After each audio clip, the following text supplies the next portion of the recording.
What's up, everyone? This is Dre with Build 206, Brothers United Leadership Development, and we're here in the Dancing in the Rain Media Studio with another episode of our Build Black Wealth podcast, where we're uplifting our incubator program participants and highlighting the work that we're doing in the community and amazing work that they're doing in the community. And I'm joined with my mother and community. Go ahead and introduce yourself.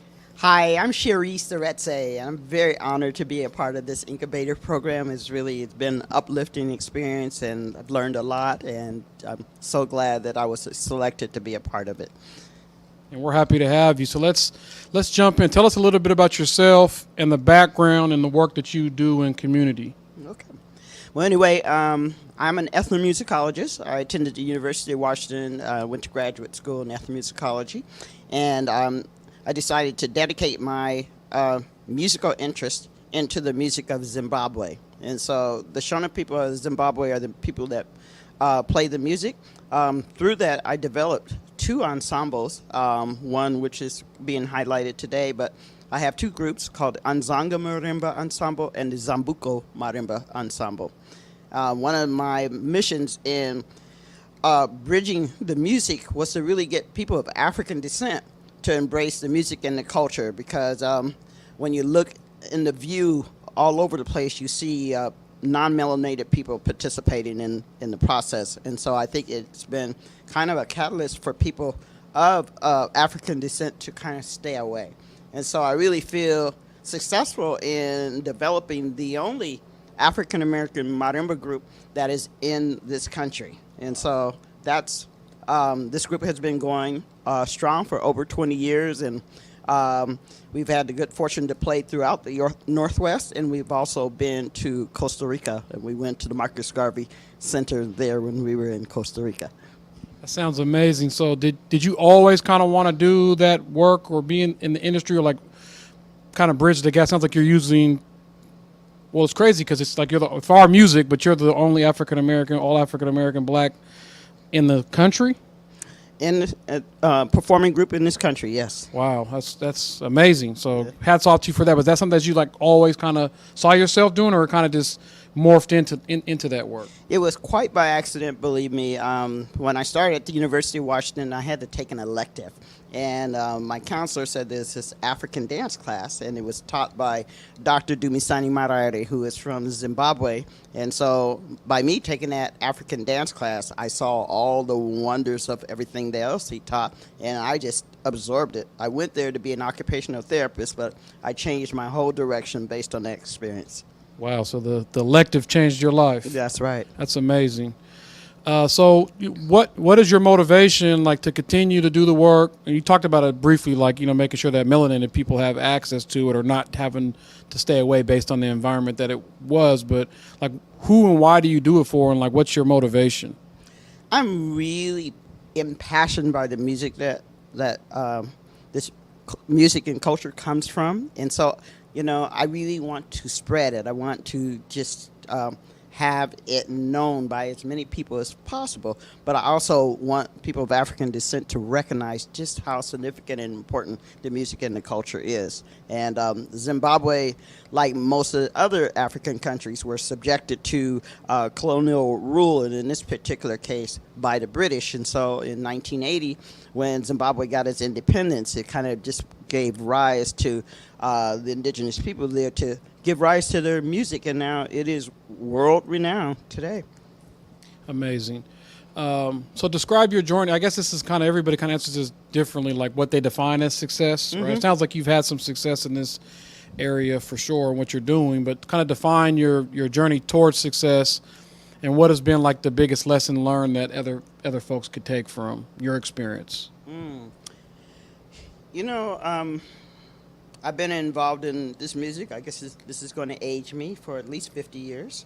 And just be able to survive with this art form, to be diligent, to be passionate, to never give up, and to not let any biases or prejudices or pushback break what you believe in, what you believe your passion is. And so I think that is really the message for anybody, that is in the music. I mean, in the business of being entrepreneurship or something. Just believe in yourself, believe in what you do, and if you believe that, you kind of emit that, and then the people that you come across get that essence of it, and then begin to endorse and embrace you too. So I think that's really the main message there. Yeah, that's amazing. Be resilient and dedicated, and arts is even more interesting because sometimes it's hard to make a living off of arts, let alone being an entrepreneur. But when you get into arts, sometimes it's a little more difficult. So I think it's true what you're saying is like being resilient and knowing what you want to do and having that confidence, and then people are going to be attracted to. And you do beautiful music, so that's helpful as well. Thank you. Yes. Thank you. So we're going to take a quick commercial break. We'll return back here in a second. In the Denson and Rain Media, once again, this is Dre with Bill 206, Brothers United Leadership Development. Welcome back. This is Dre with Bill 206, Brothers United Leadership Development, and we're here in the Denson and the Rain Media Studio with another episode of our Build Black Wealth podcast. And once again, I'm joined with the lovely Miss Sheree. Let's jump back in. I really want to hear your insight on this, on what you think, especially how long you've been around doing community work and engaged in the community. Like, what resources do you think are needed for others in the community to be successful in starting a business or an organization or whatever? Like, what type of resources do you feel like are needed most? Really consultation with professionals who are already in the field, building bridges with other like-minded community organizations, or even businesses that are uniquely different because you have something to learn. But I really just finding a forum and a platform to network and just keep on going. And also, don't be afraid to step out and seek from the outside and see how you can learn from what they have to offer you. Yeah, that's been an underlining theme from a lot of the people that I've interviewed this season and last season of this podcast is really mentorship. It's like really making sure that there's people who've already done it, are good at it, and seeking that wisdom and insight from folks. And I even like the fact that you said people that are different or maybe in a different business, because there might be an opportunity to partner or barter to do things differently and learn different things. So I really appreciate your insight on that and echoing the importance of mentorship and support. Thank you. Let's see. As an entrepreneur, what is one tip or trick that you've learned besides the one you just gave about being resilient, that has helped you succeed? What else would you tell people? Not being afraid to say that I don't know, I'm here to learn. Any insight you can give me. Sometimes it's knocking on doors and being your own PR person, your promotional person, your advocate, and all that kind of things. I think that's really the key for anybody who want to venture into being an entrepreneur or a business-minded person. Just doing your research. Got to do your research. Yeah. Yeah, I appreciate that insight. What advice can you give somebody who's kind of wants to get started but can't get over the hump of, like I said, you could take it from I know, like I said, you do a lot of community work, you're involved in a lot of different things and have been, but even with the entrepreneur piece, like what advice would you give somebody who's kind of just trying to get started and like get over the hump of not being able to go? Well, I kind of reiterate that you have to have some knowledge of the area in which you are wanting to pursue. How are you going to get that knowledge? Is it through higher education or workshops, or finding organizations that offer information on in the area that you're aiming to pursue? Is it a word of mouth thing and you start asking around, hey, do you know anybody who might be already in this business or pursuing this line of work or something like that? For me, it's always more challenging to be an artist, and if you're performing an art form that is not rooted in this country, you even have a greater challenge because you may not be accepted or embraced the same way because they feel like different category, exotic or not serious or something like that. So it's just like you have to have that self determination and self preservation, and sell yourself as though you believe you really have the ticket to the future, or whatever way you want to say that. Again, I hear a lot of resiliency and understanding what you're trying to do, doing the homework that's needed to make sure that you're able to be successful is what I hear you echoing. How do folks get in contact with you if they want to book you or come support you, see what you got going on in the community, listen to the wonderful music? Like, what's the best way for people to get in contact with you? Well, always a call or a text is the first door, or an email. My phone number is 206-412-2612. And my website, or not my website, my email address is anzanga@aol.com. And my website is www.anzangamarimba.band. And so those 3 avenues right there. So make sure you guys reach out. Before we end, I want to give you an opportunity to ask me if you have any questions for me. A lot of times I feel like I'm controlling these conversations, so there might be something that you may want to ask me. No pressure if there isn't, but if you feel like there's something you want to ask me, feel free.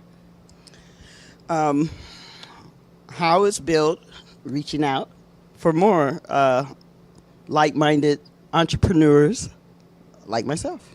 Yeah, so through our incubator program, we had about 400 people apply this year, and like 250 people apply last year. And with that, we're able to include them in our listserv opportunities for volunteering, as well as we're going to have a back-to-school event. So you'll be getting an email, and other people are getting an email soon about, well, you're not really a vendor, but we'll have like a vendor resource fair type of thing. So that's how we're trying to create opportunities. And then we're linking up with some other partners that do activations, and then trying to share some of that list with folks to be able to contact or share information to let people know about vending opportunities. Also on our website, people can share events that they have coming up, and then we try to share it through our social media to use our connections with community and our outreach opportunities to uplift stuff that other folks are doing, as long as it makes sense and it ties into our mission and vision, which most of the folks that we interact with do. So that's a great question. You can put this one on or not, but I think one of the booklets that had been helpful, that rest her soul, that she's not with us, was Black Dollar Days. The booklet that was produced annually. It'd be nice if you also produced a booklet that from past people who participated in the program, and also as a solicitation for getting anything from grants to affiliates or whatever. Just my 2 cents. That's a great idea. Thank you for that. And you're one of our honorees from our Mother's Day event, and we named the Mother's Day event after Miss Lottie Cross. So that's right.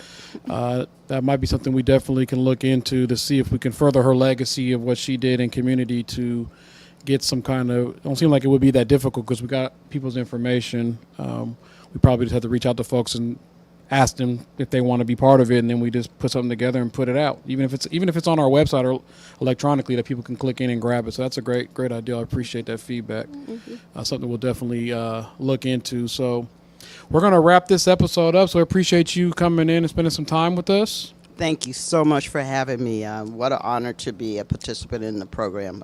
I really am very humbled, and just, I don't know, there's not enough words to just say thank you.